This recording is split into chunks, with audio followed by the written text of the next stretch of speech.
I just spent my first night on Thermarest's newest pad, the NeoLoft, and I have some thoughts on it. It's basically a hybrid of their Neo Air series and their car camping mattresses. I have both, including X-Lites, X-Therms, and also their Mondo King mattress. The NeoLoft is trying to hit a sweet spot in between both.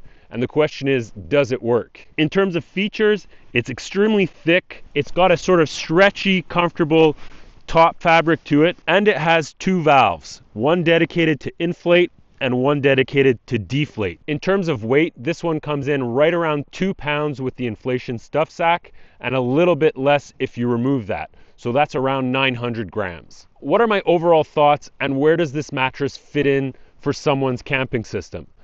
Well, I normally use the X-Lite for 3-season backpacking, the X-Therm for winter camping, and the Mondo King for car camping. And like I said, this one's trying to fit kind of a sweet spot in between all of that. After one night on this mattress, I can definitely say that it is very, very comfortable. It's not like the Mondo King, which you really can't compare it to, but it's way more comfortable than the X-Therms and X-Lites.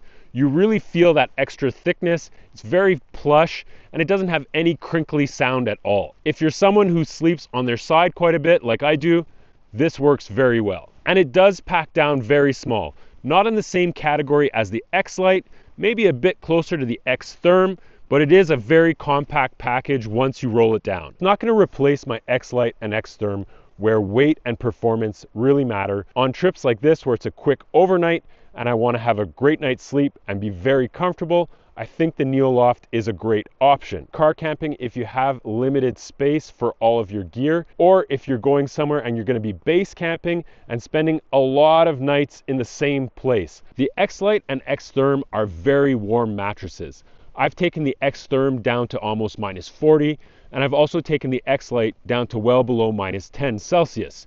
From my experience last night, which went down to -6, I don't think I'd want to take this mattress much colder than -10. There's a lot of air in this mattress, and there's a lot of ground contact to cool it down. The volume of air inside is going to have an impact on how warm you stay overnight.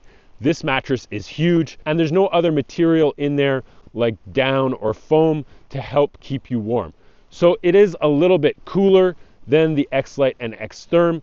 Even though they're based on the same properties, they definitely work a little bit better at low temperatures. Obviously, it doesn't pack down as small, and it's not as light as some of the dedicated backpacking products, but it packs down much smaller and is way lighter than all of the car camping mattresses that are on the market. The NeoLoft is really built for backcountry comfort, and for that, it's almost cheating.